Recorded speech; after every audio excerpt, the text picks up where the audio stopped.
C'est un emblème du patrimoine français qui trône depuis plus de 1000 ans dans la baie qui porte son nom.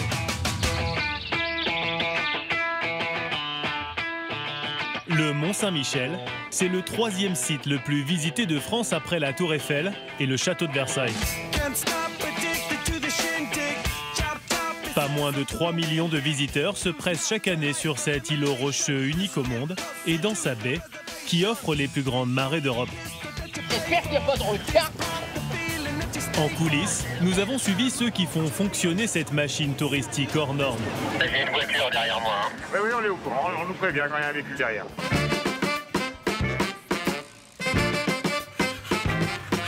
François est restaurateur. Tout est de mesurer au Mont-Saint-Michel. Sa crêperie au milieu des ruelles médiévales ne désemplit pas. Une caramel beurre salé avec une boule de glace vanille. Martin est metteur en scène. Il a créé un spectacle son et lumière pour célébrer le millénaire de l'abbaye. Absolument exceptionnel, ça c'est des choses qui restent gravées à vie. Ludovic, lui, est guide officiel dans la baie. Il n'hésite pas à donner de sa personne pour faire vivre à ses clients des expériences inoubliables. Voilà, ce n'est pas une légende, il y a des sables mouvants dans l'estuaire.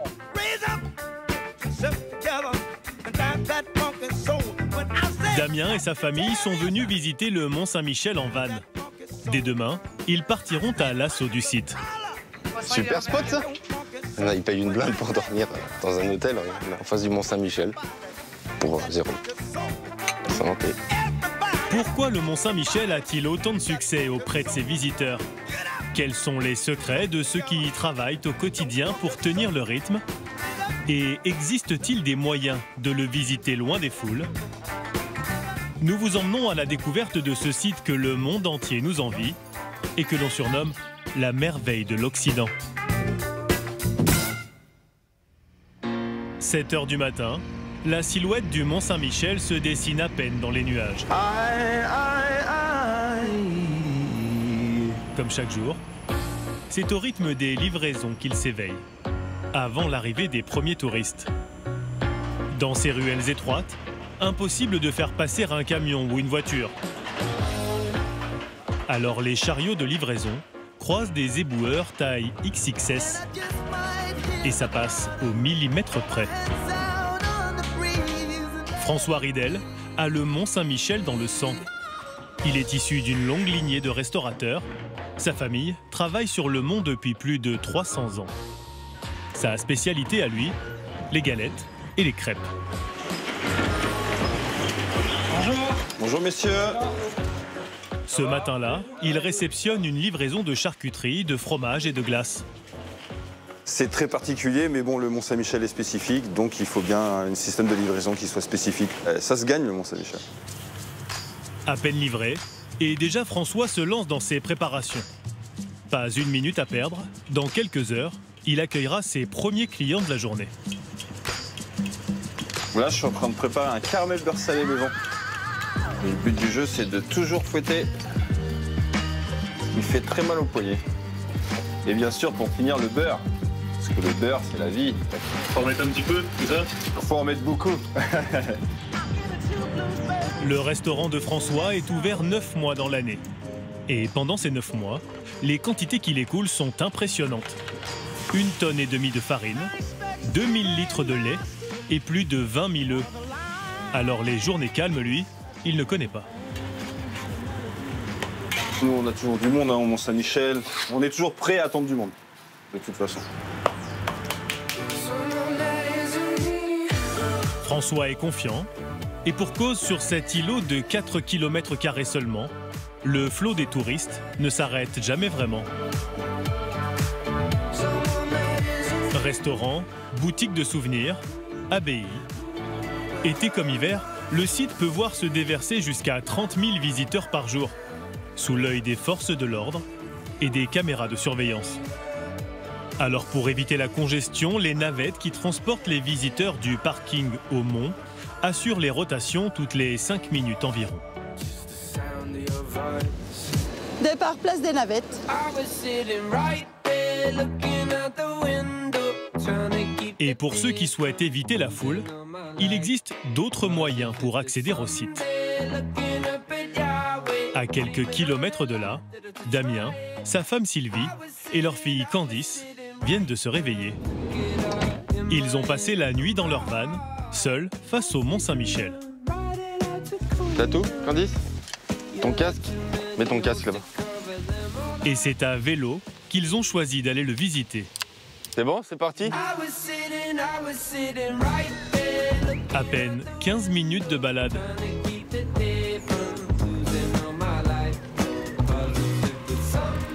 Heureusement qu'on était en vélo, du coup, hein, étant donné le monde qu'il y a aujourd'hui, ça aurait été galère pour se garer, pour circuler. Donc là, avec les vélos, on arrive à se faufiler et on est moins embêtés là.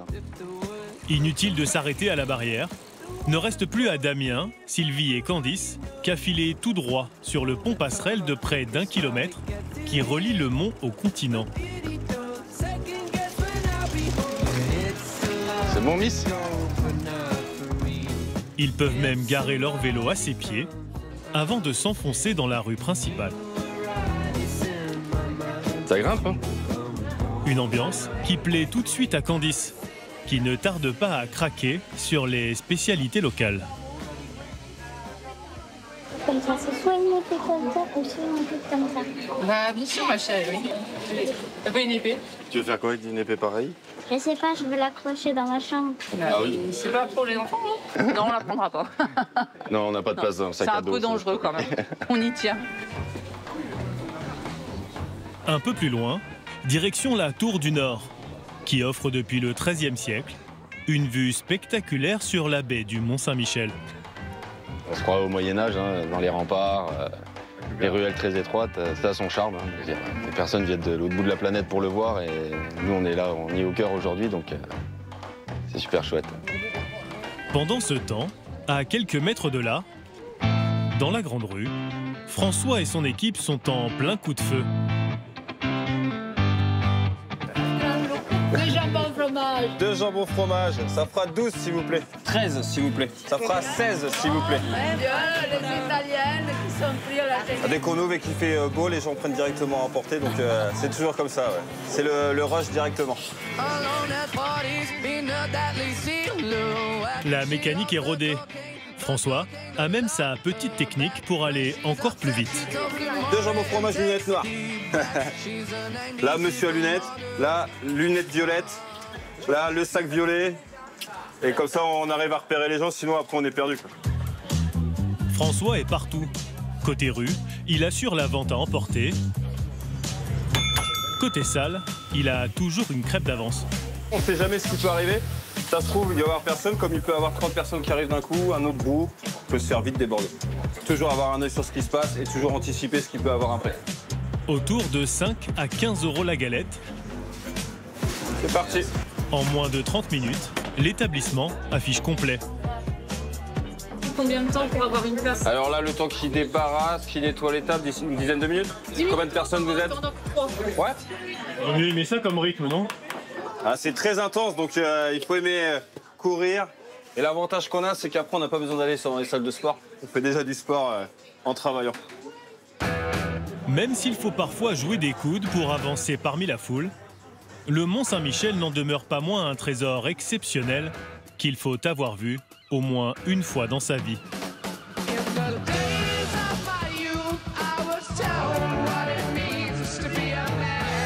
Et pour rendre la visite encore plus mémorable, le mieux, c'est de venir pendant les grandes marées. Un phénomène rare, pendant lequel le Mont-Saint-Michel redevient une île. Ce jour-là, des pèlerins d'un nouveau genre sont venus vivre ce moment magique aux côtés de Ludovic Coulon. Il est guide officiel dans la baie. On attaque tout de suite. Vous faites attention, il faut gripper les doigts de pied pour ne pas glisser. Ludovic connaît la baie comme sa poche. Il y est né et en a appris depuis toutes les spécificités géologiques, y compris les plus étonnantes. Regardez, rapprochez-vous de moi. Ce n'est pas une légende, il y a des sables mouvants dans l'estuaire. Un phénomène naturel ludique, mais mieux vaut rester en rythme. Le simple fait que vous ayez piétiné autour de moi, ça m'a fait descendre. Et mon corps s'est enfoncé. Tel un pieu. Il faut simplement aller presser cette matière afin qu'elle devienne dure sur un point A. où le corps s'expose. Et avec l'autre jambe, activez la tangue pour libérer l'eau de l'argile qui va vous permettre, sans bouger le bassin, d'en dégager une à la fois. Et vous allez en sortir à genoux. On vous sent pas trop serein là. C'est qui nous embête, c'est... Il y a un pourcentage de perte peut-être. Mais même si l'ambiance est bon enfant, Ludovic garde un œil sur l'horizon. Car plus loin, la marée monte. On n'accélère pas le pas, mais en tout cas, ouais, c'est là où c'est le moment où il ne faut pas traîner. D'autant que le temps se gâte. Je vous invite à remonter un petit peu le courant pour éviter la fosse ici et à mettre la capuche surtout parce qu'il arrive un grain terrible là. 18h30 précise, Ludovic place ses derniers touristes en sécurité. On va se mettre comme ça, on va être parfait. La vague de la marée, que l'on appelle le mascaret, commence d'abord par se faire entendre. Ça arrive assez fort, donc c'est la raison pour laquelle il faut être passé au bon moment sur le banc de sable. Avant de déferler sur les visiteurs, à la vitesse d'un cheval au galop, comme on dit ici.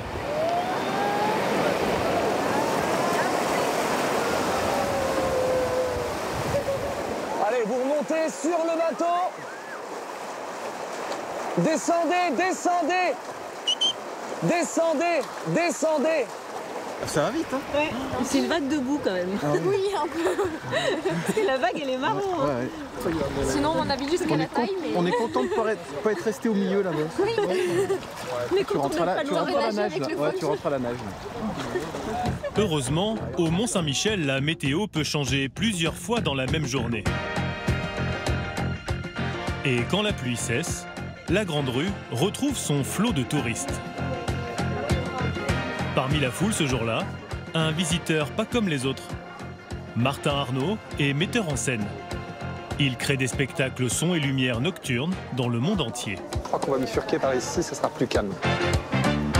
C'est un petit escalier dérobé. Il y a pas mal de petits chemins qui permettent de monter pour éviter les touristes et les boutiques. Ils sont plutôt agréables. Néanmoins, ça monte quand même et quel que soit le chemin qu'on emprunte, on arrive essoufflé. Ce soir, celle qu'il est en charge de sublimer, c'est elle. L'abbaye du Mont-Saint-Michel. Une prouesse d'architecture médiévale qui fête son millénaire. Dans quelques heures, le spectacle de Martin va commencer. Les projecteurs se sont mis en route, ils commencent à gigoter, c'est bon signe. Mais avant, il doit vérifier que tout est prêt. Ils sont en train de manipuler le tulle qui est ici, qui fait 18 mètres, qui est donc notre écran de projection. On aime bien quand il est en place, quand il descend, il y a toujours un peu de... Et puis surtout, c'est à 18 mètres de haut, c'est compliqué, il faut monter, etc. Enfin, il y a toujours un petit stress. Et pour faciliter la tâche à Martin et à ses équipes, l'abbaye leur a prêté un précieux sésame, le trousseau de clés du Mont-Saint-Michel. On a le bon trousseau sur lequel il y a 2 clés majeures qui ouvrent différentes portes, toutes les portes en bois de toute l'abbaye. En tout cas, ça donne un petit côté... Fort Boyard, oui. Avec notre maître des clés, ça tombe bien. Exactement. Pour les ultimes réglages, direction le toit de l'abbaye. Merci. À plus de 150 mètres au-dessus des visiteurs. On se sent haut.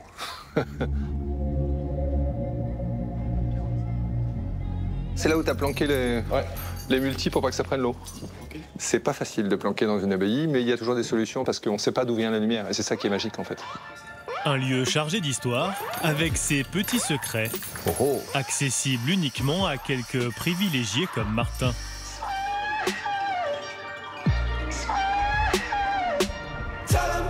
C'est la cloche du Mont-Saint-Michel.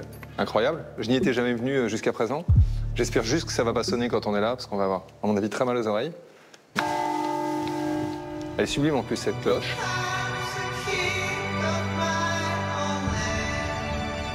Et pour ceux qui n'ont pas la chance, comme Martin, d'avoir les clés du Mont-Saint-Michel, il existe un autre moyen de s'offrir un point de vue unique sur le site. Pour cela, il faut prendre de la hauteur. Laisse-les faire les palettes après. Alexis et Valentin Hubert ne sont pas de simples agriculteurs. La journée, les deux frères récoltent des carottes, des navets ou encore des salades à 2 pas du Mont-Saint-Michel. On a la vue sur le Mont-Saint-Michel quasiment tous les jours. Là, il est caché derrière les arbres, mais sinon, on voit le mont tous les jours ici. On s'en lasse pas. Et à force de travailler à ses pieds, ils ont eu envie d'aller le contempler de plus près. Chaque soir, après le travail, ils troquent leurs engins agricoles contre des ULM. T'as le chiffon pour effacer la trace d'huile qui sort, hein. Une passion dévorante pour les deux frères, mais aussi coûteuse. Jusqu'à 90 000 € la machine. Alors pour amortir un peu l'achat, ils proposent aux touristes des baptêmes de l'air. Bon, mais du coup, Noah, tu peux venir avec moi. Pour un peu moins de 200 €, Noah s'est fait offrir un survol du Mont-Saint-Michel. Ok, eh ben, écoute, je démarre.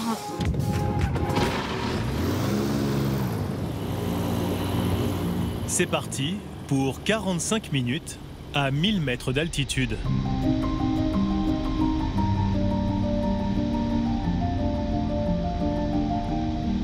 Là, c'est juste le petit rayon de soleil qui est juste parfait. On est comme dans une autre bulle, tu vois. C'est vraiment sympa. Un tête-à-tête silencieux avec le Mont-Saint-Michel.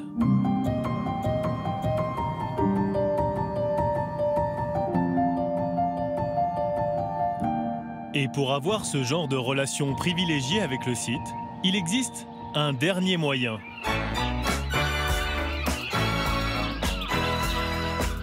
Mais pour celui-là, il faut être patient et attendre que la nuit tombe.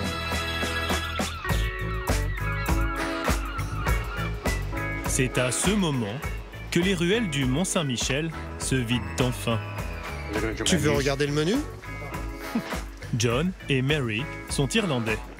Et c'est le moment qu'ils ont choisi pour découvrir le mont.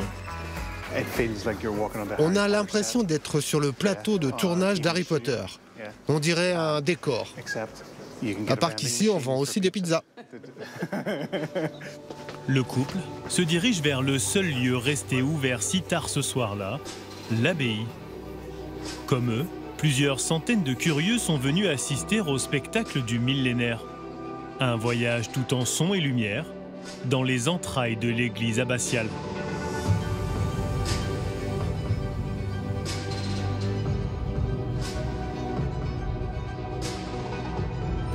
C'est très beau. Vraiment, vraiment très beau. Ça me plaît. Ça valait le coup de grimper toutes ces marches. Toutes ces marches. C'est sublime. Dans le public, nous retrouvons Martin Arnaud, le metteur en scène du spectacle. Il est venu vérifier d'un œil discret que tout se déroule sans accroc. C'est des souvenirs que je construis très clairement avec ce lieu, que je trouve absolument merveilleux. C'est une attache particulière, effectivement, que j'aurai à vie, certainement, avec le Mont-Saint-Michel. C'est sans doute là la force mystique du Mont-Saint-Michel. Laisser à chacun un souvenir impérissable de son passage sur ce rocher hors du temps.